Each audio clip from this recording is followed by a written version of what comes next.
দরজা করা নাড়ছে আরো একটা বিশ্বকাপ, সেই বিশ্বকাপে বাংলাদেশ দল অংশগ্রহণ করছে। বাংলাদেশ দলটা কেমন হবে সে নিয়ে নানা জল্পনা কল্পনা চলছে। বাংলাদেশ দল আজকে ঘোষণা হতে পারে বলে আমরা জেনেছি।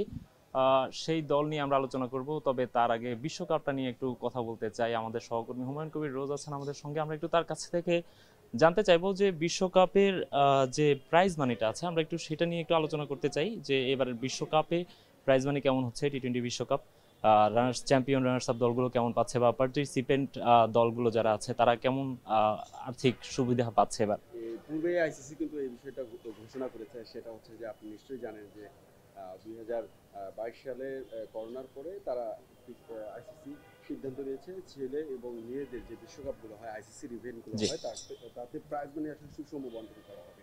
সেই অনুযায়ী এবারের বিশ্বকাপে সর্বোচ্চ আসলে চ্যাম্পিয়ন দল $1 মিলিয়ন করে পাবে, অর্থাৎ রানার আপ দলও কিন্তু তার অর্ধেক পাচ্ছে। সেই প্রক্রিয়ায় কিন্তু এগোচ্ছে। একটা মজার ব্যাপার এখানে একটা তথ্য আছে, সেটা হচ্ছে যে প্রাইজ মানি কিন্তু আপনি গ্রুপ স্টেজে যে ম্যাচগুলো আছে, বাংলাদেশ 4টা ম্যাচ খেলবে, শ্রীলঙ্কা, দক্ষিণ আফ্রিকা, নেপাল এবং নেদারল্যান্ডসের বিপক্ষে। এই ম্যাচে যদি বাংলাদেশ একটা করে ম্যাচ জিতে, সেখানে কিন্তু প্রাইজ মানি আছে। রাইট।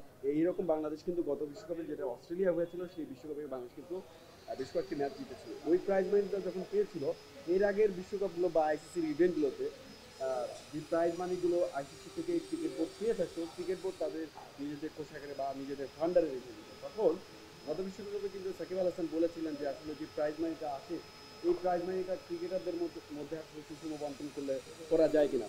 বোর্ড এটা আসলে রেসপন্স করেছে। তো বাংলাদেশ গ্রুপ পর্বে যেগুলো ম্যাচ জিতবে মোটামুটি $1 কোটি পাবে আসলে, সেই টাকাটা আসলে ক্রিকেটারদের মাঝে বন্টন হবে বলে আমরা জেনেছি এবারের বিশ্বকাপ থেকে সেটা। এবারে। এবং সেক্ষেত্রে কিন্তু এরকম হয়েছে, প্রাইজ মানি যা বাংলাদেশ পেয়েছিল সেটা ক্রিকেটারদের মধ্যে কিছু অংশ বন্টন করেছে। সাকিব আল হাসান অধিনায়ক হিসেবে যে দাবি করেছিলেন, এবং সেটা আসলে সে প্রত্যাশা প্রাপ্তিটা বর্ষাবতী নাজমুল হাসান তখন তুলেছিলেন। হয়তো এই বিশ্বকাপে সেই ধারাটা অব্যাহত হয়। বিশ্বের অন্যান্য দেশগুলো আসলে তাদের প্রাইজ মানিটা কিভাবে বন্টন করে আমরা জানি না, তবে বাংলাদেশ যে পদক্ষেপটা নিয়েছে নিশ্চয়ই সেটি ক্রিকেটারদেরকে অনেক বেশি অনুপ্রাণিত করবে বিশ্বকাপে আরো ভালো খেলার জন্য। নিশ্চয়ই নোমান, আরেকটা বিষয় আপনি নিশ্চয়ই জানেন যে আমাদের বাংলাদেশের ক্রিকেট বোর্ডের যে নিয়ম হচ্ছে যে টেস্টে ম্যাচ ফি 8 লাখ, ওয়ানডেতে 6 লাখ এবং টি-20তে 2.5 লাখ। কিন্তু আইসিসির ইভেন্টে যখন ক্রিকেটাররা যাচ্ছেন তখন ওটার ম্যাচ ফি কিন্তু আইসিসি দিবে। এই টাকাটা আসলে মোটা অঙ্কের অর্থ হয়, আমরা যতটুকু জানতে পেরেছি $4,500 থেকে $5,000 করে হবে। এবং পাশাপাশি যে টিএ দিয়ে ভাতাগুলো থাকে সেটাও কিন্তু আইসিসি দিবে। এবং এর পাশাপাশি আরেকটা কথা না বললেই নয়, যারা আজকে 15 জন সদস্যের দল স্বপ্নের এই বিশ্বকাপের দলে টিকে যাচ্ছেন, তাদের কিন্তু আর্থিকভাবে আয়ের দিক থেকে অনেক বড় সুযোগ থাকছে। এবং পাশাপাশি নিজের একজন ক্রিকেটার, তিনি তো একটা ব্র্যান্ড, একটা দেশের প্রতিনিধিত্ব করেন, তার ব্র্যান্ডিং এর একটা সুযোগ থাকছে। এই অর্থে আপনারা যারা এই বিশ্বকাপে যারা টিকে যাচ্ছেন, তাদের আসলে কি দেশের যে বিভিন্ন স্পন্সর বা প্রতিষ্ঠানগুলো থাকে, তারা কিন্তু তাকিয়ে থাকে তাদের দিকে আসলে, তার পিছনে অর্থ বিনিয়োগ করে। অর্থাৎ সে শুধু তার স্বপ্নটাই পূরণ হচ্ছে না, এই বিশ্বকাপ দলে ঠাঁই পাওয়াতে সে আর্থিকভাবে লাভবান হওয়ার একটা দারুণ সুযোগ থাকছে। রাইট। এবং বিশ্বকাপে বিশ্ব আসরে অনেকগুলো দেশের মাঝে নিজের দেশকে প্রতিনিধিত্ব করার মধ্যে একটা সম্মানও নিশ্চয়ই আছে। তো সেই সম্মানটা কারা কারা পাচ্ছেন, বিশ্বকাপের দলে কারা কারা জায়গা পেতে যাচ্ছেন বলে আপনার কাছে মনে হয়? বিশ্বকাপের দলটা আসলে দুদিন আগ পর্যন্ত যারা ক্রিকেট নিয়ে আসলে আমরা কাজ করি, অনেকটাই আমরা জানতাম আসলে 13-14 জন কি হচ্ছেন, 15 জন নিয়ে একটা সংশয়ের জায়গা ছিল, সাইফুদ্দিন না তানভীর নাকি অন্য কোনো চমক, নাকি তানজিম সাকিব ঢুকে যেতে পারে। কারণ অন্যান্য দেশগুলো আপনি দেখেছেন স্পিনাররা একটু বেশি নিচ্ছে, সেক্ষেত্রে বাংলাদেশের লেফট আর্ম অতদক্ষ সাকিব আল হাসান আছেন। পাশাপাশি যেহেতু আমাদের ডিস্ট স্পিনার খুব একটা এক্সপিরিয়েন্স না হলেও রিশাদ আছেন, তারপরেও আসলে তানভীরের দিকে একটু মনোযোগ ছিল। সব কিছুই আসলে ঠিক ছিল, একটা জায়গায় জটিল হয়ে গেছে যখন পরশুদিন আমরা জানতে পারলাম আসলে যে তাসকিন আহমেদ ইনজুরিতে পড়েছেন, বাংলাদেশের একমাত্র প্রিমিয়াম বোলার। তাকে ছাড়া আসলে চিন্তা করা যায় না, এবং ইনজুরিটা একটু গুরুতরই ছিল। তার ইনজুরিতে আসলে চিপ ধরা পড়েছে। তারপরে গতকালকে কিন্তু বিশ্বকাপে দল ঘোষণা করার কথা ছিল। গতকাল পর্যন্ত আসলে ডাক্তারি রিপোর্টে আমরা সর্বশেষ বিসিবি সূত্রে আমরা জানতে পেরেছি, চিপ ধরার পরও আসলে তাকে 3 সপ্তাহ বিশ্রাম নিতে হবে। 3 সপ্তাহ যদি আপনি 10 তারিখ থেকে ধরেন, সেক্ষেত্রে পরবর্তী 21 দিন অর্থাৎ 1 তারিখ পর্যন্ত হয়, 1 জুন থেকে হয়। বাংলাদেশের প্রথম ম্যাচ হচ্ছে 8 তারিখে। সেই হিসেবে আমরা যতটুকু জানতে চাইছি তাসকিন থেকে যাচ্ছেন, এবং সাকিবকে নিয়ে একটা সংশয় ছিল, কিন্তু আমরা যতটুকু জানতে পেরেছি পেস ইউনিটে তানজিব সাকিব থাকছেন, তার সাথে মুস্তাফিজ শরীফুল আসলে কনফার্ম। তার মানে বাংলাদেশের পেস ইউনিটটা কেমন হচ্ছে? বাংলাদেশ কি এবারও যুক্তরাষ্ট্রে 5 জন পেসার নিয়ে যাচ্ছেন? অনেকটা ধরে নেওয়া যেতে পারে। আসলে সাইফুদ্দিন সর্বশেষ ম্যাচে যেভাবে আসলে ব্যয়বহুল ছিলেন, তার আগের ম্যাচেও আসলে ব্যয়বহুল ছিলেন, সবকিছু মিলে তাকে নিয়ে একটা শঙ্কার জায়গা আছে। আসলে সাইফুদ্দিন আসলে শেষ মুহূর্তে দলে ঠাঁই পাবেন কিনা এটা নিয়ে সংশয় আছে, কিন্তু একটা চমক হয়তো থাকতে পারে। এর আগে যেমন আপনি আসলে সরাসরি সম্প্রচারে এখন টেলিভিশনে, আমাদের টেলিভিশনে আপনি বলছিলেন, সেটা হচ্ছে মেহেদী মিরাজ। মেহেদী মিরাজ যদিও আসলে জিম্বাবুয়ের বিপক্ষে সিরিজে নেই, কিন্তু মেহেদী মিরাজ মেহেদী মিরাজ কিন্তু খেলোয়াড় একজন, কিন্তু তার রোল কিন্তু তিনটা। বাংলাদেশের বেস্ট ফিল্ডার, কাভার পয়েন্ট যেখানে আপনি রাখবেন, ভালো ফিল্ডার হিসেবে পাচ্ছেন, একজন বোলার পাচ্ছেন, একজন ভালো ব্যাটসম্যান পাচ্ছেন। এমন একজন ব্যাটসম্যান যে টি-20 ফরম্যাটে 1 থেকে 7 আপনি যেখানে খেলাবেন সেখানে তাকে মানে তিনি খেলার জন্য রেডি এবং আপনার উইলোবাজি দিতে পারেন। রাইট। একই সঙ্গে মেহেদী হাসান মিরাজকে আরো একটা কারণে বিবেচনা করা হতে পারে, সেটি হচ্ছে বাংলাদেশের যেহেতু ওপেনিং স্লটটা অনেকদিন ধরে ওপেনাররা ফর্মে নেই এবং লিটন দাসকে একেবারেই আমরা ধরেই নিয়েছিলাম যে তিনি দলের অপরিহার্য সদস্য, সেখান থেকে তিনি কিন্তু দীর্ঘদিন ধরে ফর্মে নেই।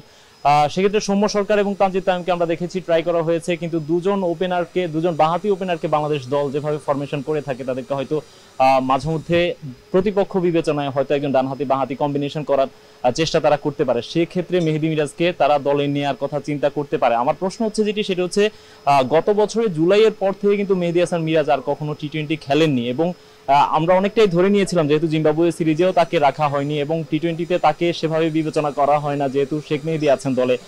তারপরও হুট করে 10 মাস পরে মেহেদী হাসান মিরাজকে যদি ইনক্লুড করা হয়, আপনার কাছে সেটি কি যৌক্তিক মনে হয় কিনা? অবশ্যই যৌক্তিক। আপনি এমন একজন ক্রিকেটারকে নিয়ে কথা বলছেন যিনি আসলে গত লম্বা সময় হলো যদি এই ফরম্যাট না খেলে, তিনি কিন্তু বিপিএল খেলেছেন। তিনি আসলে সব ফরম্যাটের জন্য খুব সুইটেবল একজন ক্রিকেটার। তিনি আসলে টেস্টের জন্য ভালো পারফর্মার, ওয়ানডের জন্য ভালো পারফর্মার। মেহেদী মিরাজকে আসলে জিম্বাবুয়ের সাথে খেলানো হয়নি বা বিশ্বকাপে ওইভাবেই আসলে আলোচনায় নাই, এই জন্য তিনি আসলে অফ ব্রেক বোলারটা আসলে ডানহাতি ব্যাটসম্যানের জন্য খুব স্লটটা হয়ে যায় এবং একটু ব্যয়বহুল হয়ে যায়। এই বিষয়টা মাথায় রেখে হয়তো আলোচনায় রাখেন, কিন্তু আপনি যদি চিন্তা করেন একজন ক্রিকেটারের কাছ থেকে আপনি 100% নিতে চান, তাহলে আপনি মেহেদী মিরাজের কাছে আসলে ব্যয়ের 300 ভাগ আছে।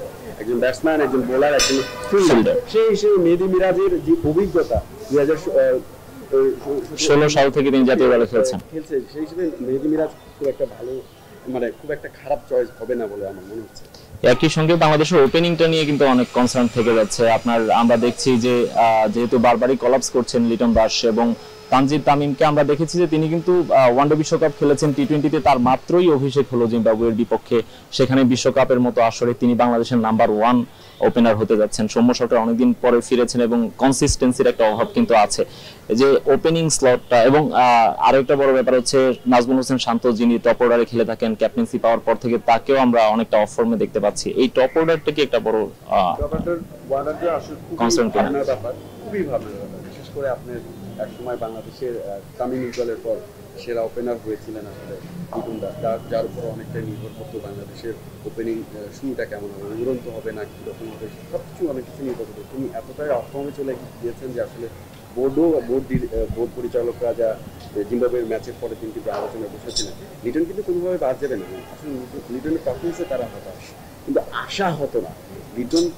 লিটনের মতন প্লেয়ারকে আপনার দরকার, লিটনকে রাখা হবে, কিন্তু সমস্যার জায়গাটা হচ্ছে যে তানজিদ তামিমের মতন ইনএক্সপিরিয়েন্স ক্রিকেটার তিনি যখন সুযোগ পেয়েছেন একটা সিরিজের, সেখানে কিন্তু তিনি ক্লিক করেছেন। তিনি কিন্তু পাওয়ার প্লে যে সার্কেলের ওভারটা আছে সেটাতে কিন্তু তিনি দেখিয়েছেন আসলে কীভাবে রানটা নেওয়া লাগে এবং পাওয়ার প্লের ইউজটা, সেটা কিন্তু লিটনের কাছে আরও ক্রিকেট বোর্ড বা টিম ম্যানেজমেন্ট আশা করেছিল।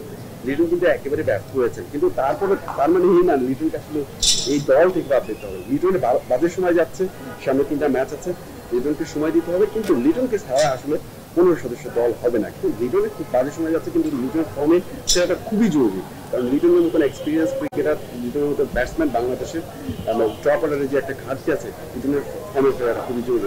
সেক্ষেত্রে লিটন এবং সময় কিন্তু আপনার সম্ভাবনা বেশি। টপ অর্ডার নিয়ে কথা বলছিলেন, আমরা একটু মিডল অর্ডারটাও দেখে নিতে চাই। বাংলাদেশ দলের মিডল অর্ডারের স্ট্রাকচারটা কেমন হতে পারে? আমরা যদি বলি সেখানে সাকিব আল হাসান ইন হয়েছেন, লাস্ট দুটো ম্যাচ তিনি খেলেছেন। মাহমুদুল্লাহ রিয়াদ অনেক অভিজ্ঞ একজন ক্যাম্পেইনার, যিনি অনেকটা দলের হিসেবের বাইরেই ছিলেন, সেখান থেকে এসে ব্যাট করেছেন। আবার লাস্ট ম্যাচে আমরা দেখেছি 5 নম্বরে তিনি ব্যাট করতে নেমে 50 হাঁকিয়েছেন। জাকের আলী অনেককে আমরা দেখছি যে দ্রুত গতিতে কিছু রান তোলার চেষ্টা তিনি করছেন, ক্যামিও ইনিংস খেলার চেষ্টা করছেন। এই 3-4 জন, তাহিদ হৃদয় কিছুটা ফর্মে ছিলেন এবং এখন কনসিস্টেন্সির একটা অভাব দেখা যাচ্ছে তার মধ্যেও। বাংলাদেশের যে মিডল অর্ডারটা, এই মিডল অর্ডারটা নিয়ে আপনি কতটুকু সম্ভাবনা দেখেন? নোমান, আপনি যদি আইপিএল দেখেন বা ফ্রাঞ্চাইজি লিগের অন্য দেশের টি20 ফর্মে দেখেন না, তারা কিন্তু 6 জন ব্যাটসম্যান, 5 জন বোলার, সাথে অলরাউন্ডার Right. এই ফর্মেটে যায়। কিন্তু Right. বাংলাদেশ কিন্তু অল আউট ক্রিকেট খেলবে না, এটাকে অল আউট ক্রিকেট বা অ্যাটাক বলে, অ্যাটাকিং ক্রিকেট। অ্যাটাকিং ক্রিকেট বলে। কিন্তু বাংলাদেশ এখানেও ডিফেন্সিভ হয়, মিডল অর্ডারের ব্যাটসম্যানরা একাধিক ব্যাটসম্যান রাখে। এই জন্য আপনি যদি দেখেন, আপনি হোম কন্ডিশনে জিম্বাবুয়ের বিপক্ষে ঘরের মাটিতে নিজেদের উইকেটে নিজেদের মতন করে নিজেদের মতন সাজিয়ে গুছিয়ে নিজের ঘরে আপনি খেলেছেন, সেখানে ব্যাটসম্যানরা কিন্তু আপ টু দ্য মার্ক ছিল না। এই সিরিজটা বাংলাদেশ জিতেছে ঠিক, কিন্তু আপ টু দ্য মার্ক কারা ছিল? বোলাররা ছিল। তাসকিন দুর্দান্ত বোলিং করেছেন, সাইফুদ্দিন উইকেট নিয়েছেন, মুস্তাফিজ উইকেট নিয়েছেন, ইকোনমিক্যাল ছিলেন অনেকটা। রিশাদ উইকেট নিয়েছেন, মাহাদি উইকেট নিয়েছেন। ব্যাটসম্যান কয়জন ক্লিক করেছে? ব্যাটসম্যান মাত্র 2 ক্লিক করেছেন, নতুন ব্যাটসম্যান তানজিদ তাকিম এবং তাহিদ হৃদয়। বাংলাদেশ 7 জন ব্যাটসম্যান খেলা, আমি আপনাকে বলবো। 2 জন টপ অর্ডার ব্যাটসম্যান, তারপরে নাজমুল হোসেন শান্ত, তারপরে তাহিদ হৃদয়, তারপরে সাকিব আল হাসান, তারপরে মাহমুদুল্লাহ রিয়াদ, জাকির আলী অনেককে আপনি বাদ দিতে পারেন। অর্থাৎ আপনি অল আউট ক্রিকেটে যাচ্ছেন, আপনি ডিফেন্সে যাচ্ছেন, 7 জন ব্যাটসম্যান। পরের যে লাইন আপটা হবে সেখানে কিন্তু মাহাদি বা রিশাদ, এখান থেকে আপনার একজনকে চয়েস করা খুব ডিফিকাল্ট হবে, কিন্তু এগিয়ে থাকবে রিশাদ, বাকি 3 জন পেসার খেলবে। রাইট। বাংলাদেশের একটা একাদশের এটা সম্ভাব্য ধারণা দিলেন। তবে আমরা যেটি শুনছি যে আজকে যেহেতু তাসকিনকে নিয়ে একটা শঙ্কা থেকেই যাচ্ছে এবং বাংলাদেশ দল এখন পর্যন্ত গুছিয়ে উঠতে পারেনি, 24শে মে পর্যন্ত হচ্ছে আইসিসির লাস্ট ডেট, একেবারে তাদের মূল দলটা ঘোষণা করার লাস্ট ডেট। তার আগে আমরা আজকে শুনতে পাচ্ছি যদিও বিশ্বকাপের স্কোয়াড বলা হচ্ছে, কিন্তু বাংলাদেশ যে যুক্তরাষ্ট্রে 3টি প্রস্তুতি ম্যাচ খেলবে, সেই প্রস্তুতি ম্যাচের একটা একাদশ, একটা স্কোয়াড দিতে পারে বলে আমরা শুনতে পাচ্ছি। আপনার কি মনে হয় যে যুক্তরাষ্ট্রের যে দলটা বাংলাদেশ দল নিয়ে যাবে, সেখান থেকে কি বিশ্বকাপের দলে কোনো চেঞ্জেস আসতে পারে? আসতে পারে। সেটা হচ্ছে যে তাসকিন বিশ্বকাপে স্কোয়াডে আছে, এটা থাকবেন। তাকে ছাড়া একজন বোর্ড পরিচালক মন্তব্য করেছেন আসলে তার মতো প্রিমিয়ার বোলার ছাড়া সে দলটা কল্পনা করবে না। এটা তাসকিনের জন্য একটা প্রাপ্তির ব্যাপার। 2019 সালে তাসকিনকে আসলে কি খেলার জন্য প্রস্তুত ছিল, কিন্তু তাকে না নিয়ে কিন্তু বিশ্বকাপ দল চলে গেছে। এই তাসকিনের জন্য কিন্তু ক্রিকেট বোর্ড একদিন দেরিতে হলেও সিদ্ধান্ত নিয়েছে, একাধিক ক্রিকেটার রাখা হবে। অন্যান্য দলগুলো কিন্তু আপনার সাইড বেসে 3 জন থেকে 4 জন ক্রিকেটার রাখছে, এবং রাখার কারণে আপনি এখানে আরেকটা কিন্তু খরচের ব্যাপার আছে। আইসিসি কিন্তু 22 জন কোচিং স্টাফ সহ 15 সদস্যের দল এবং এর সাথে 7 জন কোচিং স্টাফ সহ তাদের খরচটা বহন করে। এর বাইরে 15 জনের বাইরে যে কয়জন ক্রিকেটার আপনি বহন করবেন, এর খরচটা উক্ত ক্রিকেট বোর্ডকে বহন করতে হবে। বাংলাদেশ 3 থেকে 4 জন ক্রিকেটার নিয়ে যাবেন, যেটা আপনি যৌক্তিক একটা প্রশ্ন করেছেন। সেটা হচ্ছে ইউএস এর বিপক্ষে যে 3টি ম্যাচ আছে, 21, 23 এবং 25 মে, এই 3 ম্যাচের জন্য আসলে বাড়তি কিছু ক্রিকেটার যাবে। সেখানে কিন্তু আসলে এনামুল হক বিজয়ের নামও থাকতে পারে, সাইড বেঞ্চে হাসান মাহমুদ থাকতে পারেন। হাসান মাহমুদ থাকবেন বলে শোনা যাচ্ছে। তানভীরও হয়তো সাইড বেঞ্চে থাকতে পারেন। তাসকিনকে মূল দলে রাখবে।